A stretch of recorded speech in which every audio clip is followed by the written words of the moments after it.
Hey guys, welcome back to my channel. It's Jenny. I feel so weird getting back on the camera because I haven't actually filmed in the longest time. I've had the worst luck. I have the worst luck with technology, and lately everything's just been failing. My laptop has just been acting crazy. I couldn't find the charger to my camera, and then all kinds of other little things, and it's just been driving me crazy. So I kind of just took a break, not really by choice, just because I wasn't able to film. But here I am back at it again, and today I actually wanted to compare the new Kat Von D translucent powder, and I want to compare it with the super famous and amazing translucent powder from Laura Mercier. The reason why I want to compare these two is because I've heard amazing things about the Kat Von D translucent powder, and of course we all know how amazing the Laura Mercier is. This isn't really going to be about price because they're pretty similar in price. The Kat Von D is actually a little bit cheaper. It's only $8 cheaper. So this is $30, this one's $38.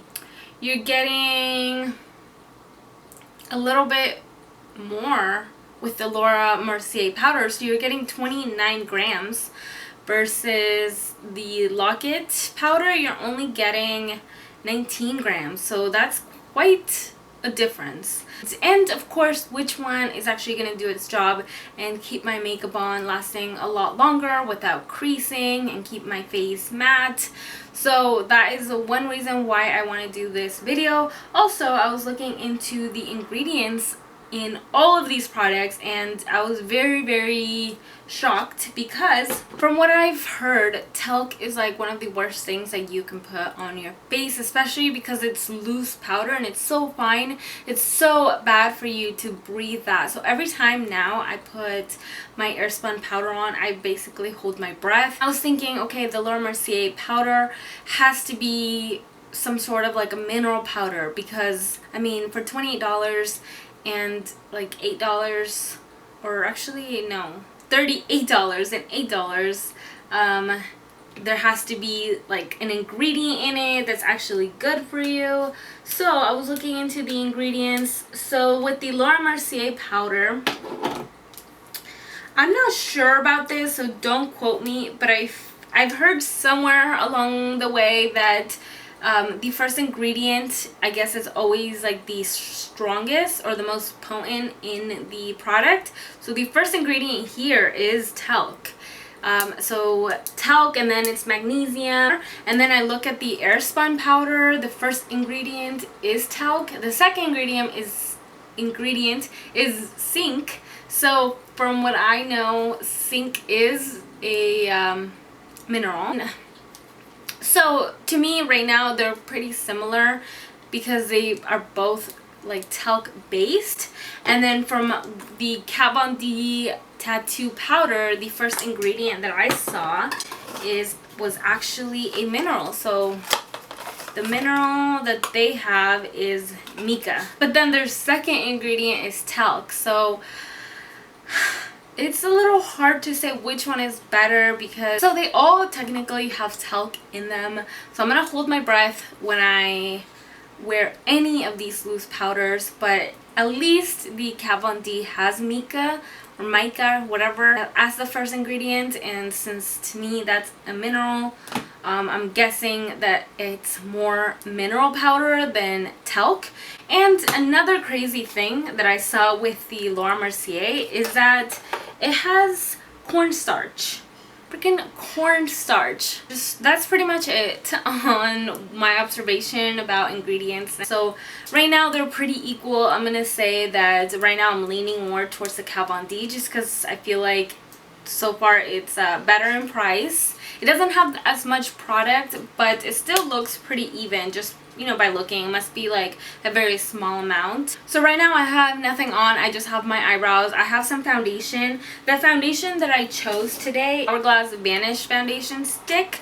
So the reason why I chose this foundation is because if you own this foundation, or maybe not, but every time I wear this foundation, it just separates so much at the end of the day. And I have oily skin, so I wanted to try a foundation that wasn't that good for me and see if any of these powders, and I've never actually worn this foundation with pressed powder over it, because I was kind of trying it out on its own. I wanted to do a review, but there's literally 100 reviews on this product now, so I just kind of just got over it, and I've been wearing it, but I never set it with a good amount of powder, or like baking, you know, type of powder.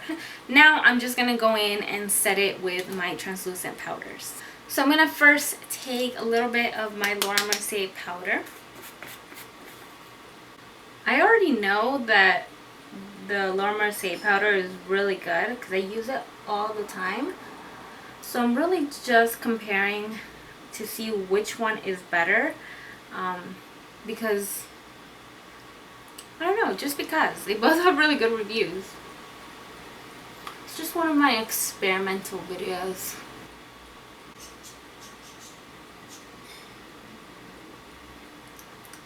So I am setting. I like to press this all over my face, and then I'm going to just bake in like certain areas. And then for the other side, I'm going to use my Kat Von D Lock-It powder. Of course, I'm going to use the other side of the Beauty Blender that has no Laura Mercier powder. This is my first time trying this, so technically this is a first impression.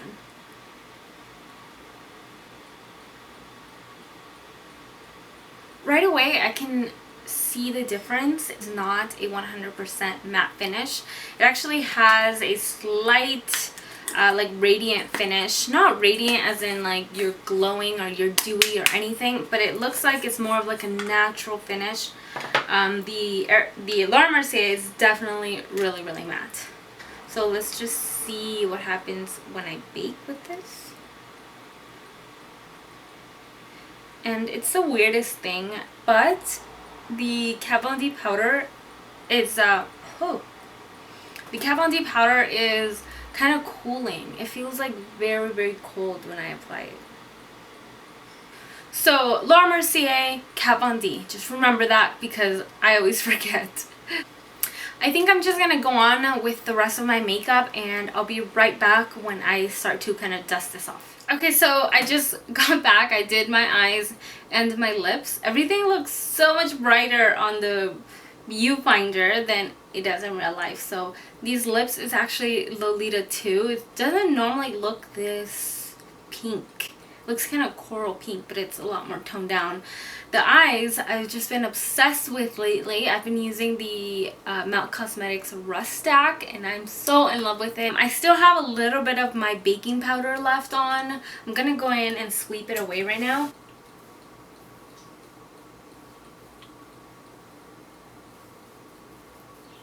I don't see a whole lot of differences right now.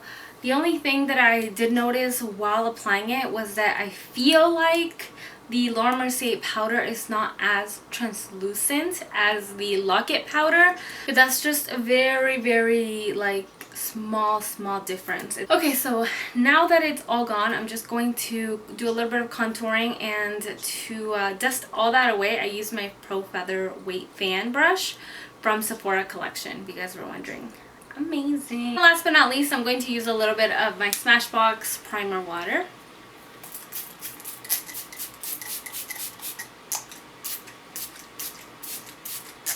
I always do a little bit of like a setting mist over my face no matter what, so I just feel like I have to do this, and plus it kind of gets rid of like that powdered look. See at the end of the day which one lasts a little bit longer, or maybe they're the same. We won't be able to see a difference, but we won't know till later I come back, so for you guys it'll be in like a second.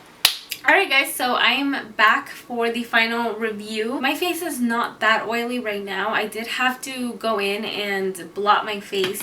I tried not to add any more powder. I kind of just took my beauty blender, whatever was left, and kind of just dabbed it around this area right here, because that is where I get the most oily, but I tried not to go anywhere else. So this is all, let's see, it's been almost 6 hours, and just by looking at me, you can't really see a difference, or at least I can't see a difference, but it's not till I get really close up. So the differences are so little, I almost don't even want to blame it on the powder. I just feel like some of these I might have done myself accidentally. So the first thing that I noticed, the Lock-It powder, where I did apply my highlighter, since it is a cream highlighter, and I know better. I know not to apply cream over powder, but I did it on this side. This side, it doesn't look that bad. I feel like I just overdid it over on this side, so it just looks a little bit more caked on and just a little bit kind of blotchy, but I feel like that's just on me. I'm trying to give you guys the most honest review that I can. I really think that that's just something I did accidentally. The only place I feel like it's not that great is around my mouth, but that is like always with every foundation. This is always the first area to start to come off, but that's kind of equal for both of them. So right now I'm thinking that they are pretty similar. They look almost identical. I can't tell the difference really. Even like knowing that this powder here is a little bit more dewy than this one, when I see it all together, it all just looks the same. Pretty much just equal in my opinion. But if I had to pick one, I think I would go more for the Kat Von D, just because the finish is more of a natural finish. Even though at the end of the day, since I have oily skin, it kind of just doesn't even matter. I'm a little bit more shiny now, so they just look kind of similar now. Also, I'm gonna have to go with ingredients just because I have nothing else to go off, and since this one is more of a mineral than this one here, and again, I'm not an expert in this. I'm just kind of going off by little things that I've picked up here and there, and I'm just gonna say that I think that this one's better in ingredients just because it had the mica powder. Pretty much it on this review. I really hope that you guys enjoyed it. If you guys feel like I missed any big key points about this product that I should have talked about, please leave them in the comments. Also, if you did notice something that I haven't noticed, please leave that in the comments too, because eventually, I don't know, I will have to repurchase one of these, and I just haven't decided which one. Maybe when it comes down to that, I will let you guys know which one I prefer. I'm leaning more towards this one just ingredient wise, but at the end of the day, I just want my face to look good, so I don't know which one I like better. I hope you guys enjoyed this video. Don't forget to like and subscribe if you're not, and until next time.